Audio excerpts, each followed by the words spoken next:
Dedicate your life to upholding the honor of the family name, the words that my father would always say to me.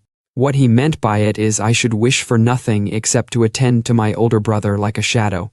Cyan starts to remember everything that's happening and all the words that have been said to him by his father, as he's facing their gazed knights that were sworn to protect him. One couldn't pay to see such an extraordinary sight, as a figure steps to him in his white coat. Cyan does only one thing, but to try and focus on what's happening. The knights in whites just stand and stare, looking at him. A lone knight, holding his own against the fiercest warriors of the continent. We look around all the lifeless bodies that have been laid to waste.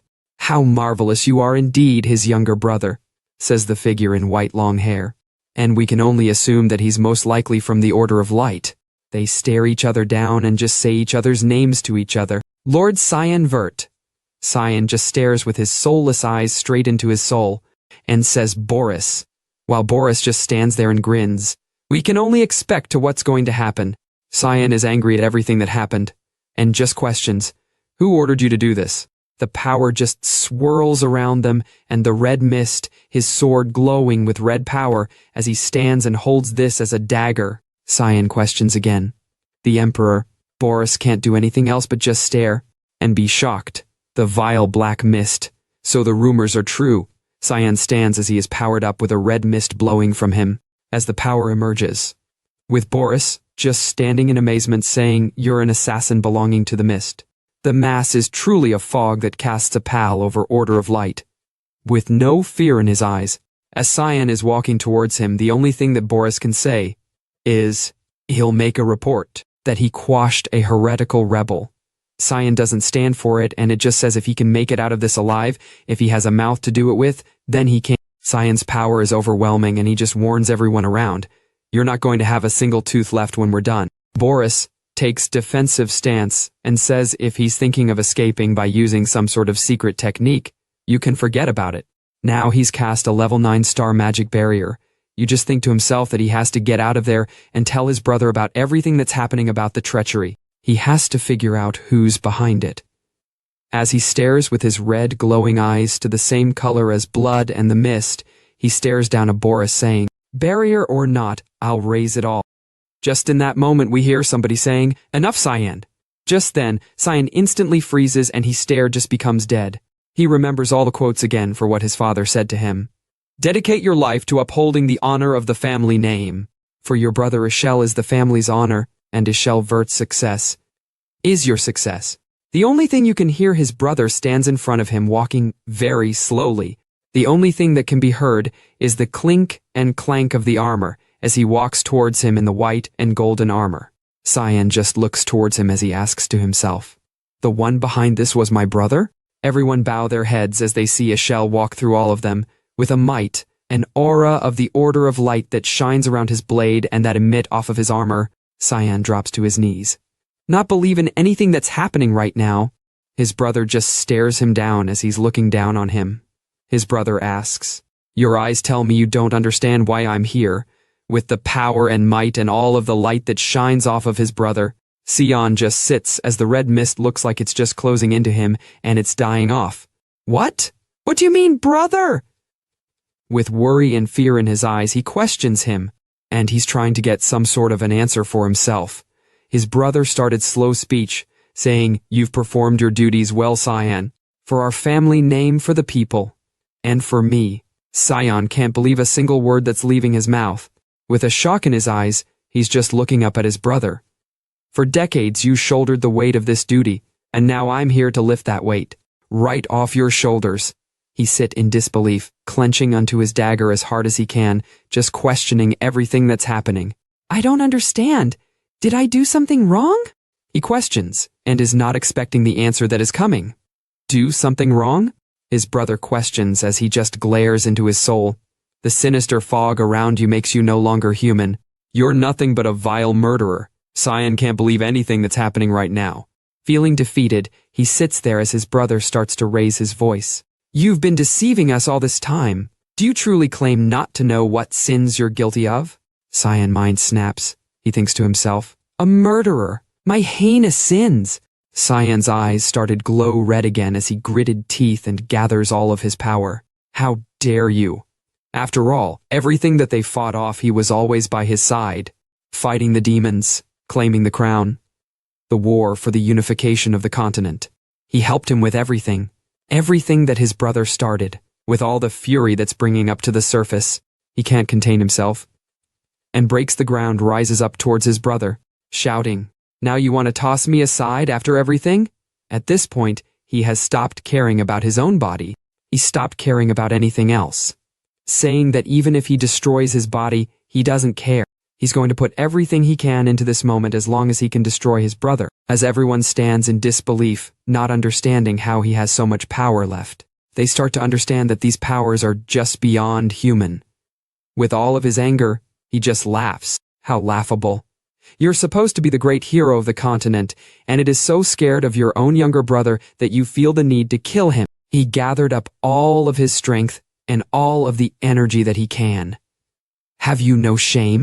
The only thing that the brother does is just stand there in disbelief of what happened in front of him. As Cyan power grows, he rushes at his brother. A flurry of strikes comes across from Cyan. All I need to do is hit one spot just once, one vital point that he won't be able to heal. Cyan doesn't stop there and carries on attacking and attacking and attacking until it looks like he has that final blow possible. But it gets blocked by magic from Boris. Cyan gets stabbed, and the only thing you see is just a blade fall into the ground with the mist escaping and dying down. I was hoping to give you a peaceful send-off. You are my brother after all, but you had to reveal your true colors. His brother just stares him in disbelief of what he's seen. I recognize your true nature long ago. I'm glad I never once fully trusted you. In absolute disbelief, Cyan stands as he realizes his own brother pushed a sword through his chest. Whether last look into his brother's eyes, Cyan gets kicked straight in the chest, to fly off the blade that just pierced this chest. As his brother turns around and says, "Let's go." Everyone follows. Cyan is left on the floor, just with enough energy to keep one eye open and think everything through again. He goes through his old life saying, "Damn it. So this is how it all ends. I've lived a foolish life, a life of a lie, how pathetic." Suddenly, in the last burst of energy, his brother senses what's happening and sees Cyan just attack out of nowhere. In disbelief, the only thing he does is try to defend from the attack that's going straight towards his neck from the blade that was meant to kill him. "Die!" screams Cyan. He sees a blast of holy magic from his brother that just annihilated and sent him flying backwards. Lord Cyan adds a fierce eye and jumps up and grabs his neck, wondering what had the hell has just happened, gasping for air and trying to calm himself down, wondering where he is. "Just when are you going to get up? It's time for you to get ready," says a young maid. Cyan, out of fear and wondering what is going on, just questions, "Emily, what are you doing here?" The maid looks shocked and wondering what the hell is this unusual behavior, and Cyan just understands. Slowly, what's going on? He remembers that all of this has been nearly 20 years since he's seen Emily in his own eyes in the flesh in front of him, but apparently she hasn't changed at all. He looks around the room and remembers that this is the room he had when he was just a child. Not understanding what is going on, he just notices that the furniture is literally where it used to be. Starts to wonder, could it be? Am I young boy again? Emily standing over the bed, frustrated for the time being, just questions, "Lord Cyan, it's because you don't want to do the sparring match, isn't it? You need to gather up the courage and go." Confused, Cyan just looks around. Anne asks, "What sparring match?" Even after leaving to go outside, he remembers everything, how it used to be back in the day. Starts to think to himself, "I'm sure of them back at the castle of the past. Is my life just flashing before my eyes as I'm dying?" Stands in front of everyone, and he starts to remember everything that's going on. Exactly the day this was, and what he was meant to do. It was 1 year before he was meant to enter the academy. There's meant to be a sparring match held at the beginning of each month and our territory in our kingdom. It was so important that even his father, the Duke, observed in person. He remembers who his opponent was meant to be. Cyan Vert. He was his half-brother, the same age as him. His mother was there, the Duchess Margaret. Which is why, despite the bull for us being youngest of the 4 sons, he's always received more attention. Cyan just remembers that he is an illegitimate child of the indeterminate origins. He remembers that this exact day is the beginning of when the humiliation began and he became a laughingstock to everyone around. Even his father, that lost interest in him. Just saying, just out of my way. His maid telling them why not just forfeit the match. Without a slight hesitation in his eyes, Cyan says there's no need. I'll win. Even the maids think that he's hopeless.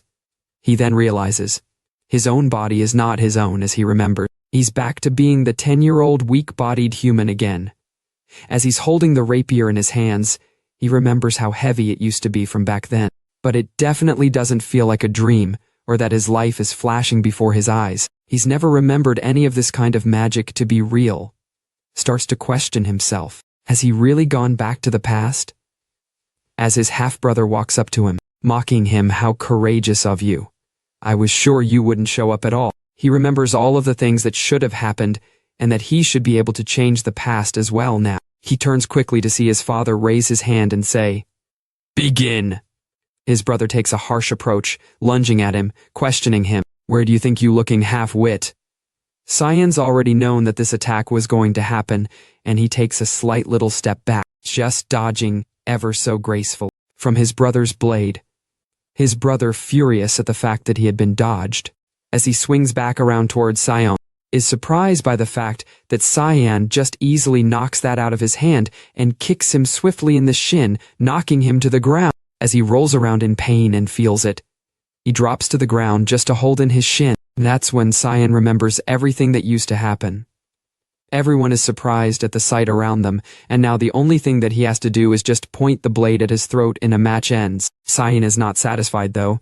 He remembers the whole life as his brother used to mock him, make him measurable for his own entertainment, and the harassment that continued even at the academy, and no one helped him. He grips onto his blade even tighter.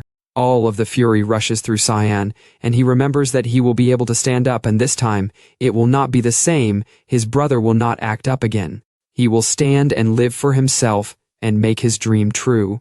His half-brother is scared as he gasps as the strike comes down on him. His brother suffered a crushing defeat in the sparring match. The outcome has become different than from what he remembers. His father, the Duke, even postponed a journey that he was meant to have to meet with him. It's been a surprise as he never had a high night, and his father's personal bodyguard Jurkin escort him to his own office. He notices his mother walk towards him as he sees that she is royally pissed. He questions, is Kranz okay, Duchess? She looks angry, and with a furious expression on her face she shouts, "How dare you! After what you did to your own brother?" He doesn't pay this any attention and sees that he will do something great, just like ignore them and reply, saying it was a sparring match, what else you expect? He then walks but hears and freezes in his tracks as she says that they shouldn't mix with people below your class. Considering that he came from a vulgar womb, it's no wonder he's crude. She carries on mocking him, saying that he should be grateful that he's not out in the street. Cyan's look changed because now she crossed a line and his thought was just to kill, and to be exact, kill her. But he stops himself as he remembers a better way to take his revenge and make her miserable. His expression changes as an evil grin appears on his face. Without a second to spare, he questions if she knows Cyan and his brother Kranz will enter to the academy together. She doesn't understand. His eyes, burning with the will to make her miserable, suggest that she should be worried because she wouldn't want her son to graduate without his limbs. She can't stand him being an insolent brat. "You dare to speak with that vulgar tongue!" She starts to raise her hand, but is stopped by Jurkin as he sticks his hand out between her and Cyan. "Forgive me, my lady, but his grace is waiting for us. We can delay no further." Jurkin stands with a stern look, showing the severity of the situation. "Please excuse us. She can't do anything if these are the Duke's orders. They are absolute, and Cyan knows," as he snickers to himself behind Jurkin. They both look back, and then for a slight moment, Cyan looks at Jurkin, realizing he is being protected by his father's own personal bodyguard. A knight that has been given orders directly from the Duke. Knowing that now even the knight doesn't bend to the Duchess is reassuring for him now. They finally arrive at the door and start knocking. A voice within says, "Come in." His father stands at the window while Cyan knelt down and introduces himself. "Cyan, the youngest of the House of Vert, stands in your presence, my grace." This is the first time that he spoke to him in private in 15 years. His father just looks at him and says, "Sit." As before him stands the great lord who rules over the western territory of the empire. He is known by many names. the guardian of the continent, the great hero gifted with powerful magic and sharp mind, the one who stopped the invasion of the demons, the man that stood for a duty no one ever asked him to. Well, as Cyan remembers that until his death during the invasion of the Demon King, as his only wish was the peace of the continent, but Cyan remembers him differently. He was a man who had chosen to live his entire life in the service of others. As they sit in front of each other, Cyan just examines his father in front of him. His father starts to question. "You dodged the sword, knowing where it is going exactly." Surprised, Cyan looked at him and said, "Pardon. You knew when your brother lunged at you where the rapier was going and turned your body just enough to avoid it. When did you learn swordsmanship like this?" "Well, nothing got past his father," Cyan replied, saying that he didn't. He just trained by himself every single night. His father mentions that Cyan, there he knows, does not have the aptitude in swordsmanship, let alone that any kind of interest. And how did he manage to hide such a talent? Cyan replies that he didn't want to draw any attention to himself. His father with certainty just asks him for not wanting to draw any kind of attention. He's definitely drawn some now with how he outmaneuvered his brother masterfully. Cyan, not knowing what to reply, is waiting for his father to speak again. "But don't you think what you did after was a little bit excessive?" Cyan clocked on to what was going on, and the kind of question is that his father was asking him. It's a biting question. He was attempting to judge what kind of character he is. "I wanted to prove myself." His father just replies, looking at him. "Prove yourself in what way?" Cyan confidently says that although they might be half-brothers, he is superior to him, and he came to that conclusion that his purpose can be shown through those sparring matches. Sam was surprised by the response from his father, as he chuckled straight towards him. "Now that's a splendid and a sharp, straightforward answer there. Like I'm overjoyed that you have such an attitude to this, and such a talent. You are definitely going to be a great assistance to your elder brother someday." Cyan definitely did not expect that answer, as his reaction has just grown stronger, and remembered what kind of a father he was, always and always just wanting the best for the elder brother. His reaction was just a clenched fist, and sit there peacefully waiting until this was over. His father, still chuckling, just decides to spurt out a few more words. Maybe a prize is in order. "I'd like to give you something for winning the match. Tell me, what is it that you'd like?" But Sand already knows what he's going to do.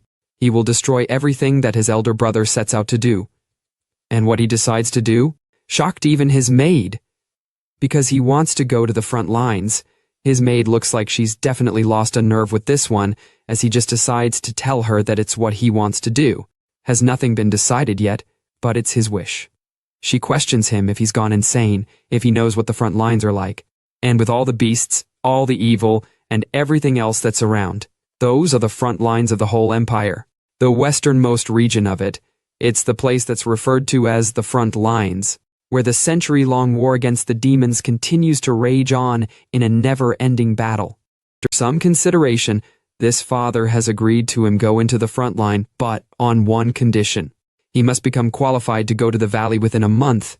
He didn't know what that qualification and condition were as yet. He knew that he'll have to build up as much muscle as possible. He'll have to train because he's still weaker compared to some of his peers. But he still definitely has one thing that is a fortunate thing for him, and that is his battle instinct from his previous life. While sitting on his bed, he does still realize that he does still have a little bit of magic in his body, and he will make good use of that to train. At that point, he says that he will start training immediately. Little does he know somebody barges straight through his door at that moment. Cyan just sits on his bed and mumbles himself, "Eel." As there stands a blue-haired beauty, Ellis, without a second thought and a moment to spare, she rushes over to Cyan. The maid hasn't even had time to ask her a question if she's been well. She starts to shake up Cyan, asking him if he's lost all of his marbles. Did he really tell father that he wants to go to the front lines? Cyan, looking like he's about to pass out, just says if she could let him go. His sister, now with a real attitude, starts questioning him if he is really thinking that he's such a great warrior just because he beat his brother in a sparring match. She wouldn't have it coming from him and asks him to head to the rooftop straight away. As it's nighttime, they head over to the rooftop, and they both stand there with their rapiers at the ready. His sister challenges him to a match. When both of the swords are drawn, if he can withstand her attacks for 3 minutes, she will let him go to the front lines. Cyan just questions if this is really necessary. His sister stands in front of him with just one question. Are you really interested in carrying on the family name? Cyan stands with a concerned look, wondering what is going on, questioning himself but also having zero interest in carrying anything on from this family name. His sister without a second thought spurts out, "So you do," as she draws for her rapier. He already is tired and exhausted from fighting his brother this day, but is excited as it's an eventful day for him. His sister lunges at him with an attack, but Cyan easily parries that attack. She's shocked how a 10-year-old can block that kind of attack. Meanwhile, he is wondering why she's not holding back against a brother that's 7 years younger. She jumps back with great speed, wondering how he managed to parry her attack. She grips her sword tightly in anger, gritting her teeth, and says that he's better than expected. At this moment, Cyan realizes now that she's actually going to go full on with anger. With great speed, she charges toward him, attempting to damage him further, swinging from side to side, and as she gets close, she raises her sword above to swing from above at him. Her sword connects with Cyan's rapier and scrapes against him, but at that moment, Cyan performs a move that shocks her as she can only watch in disbelief.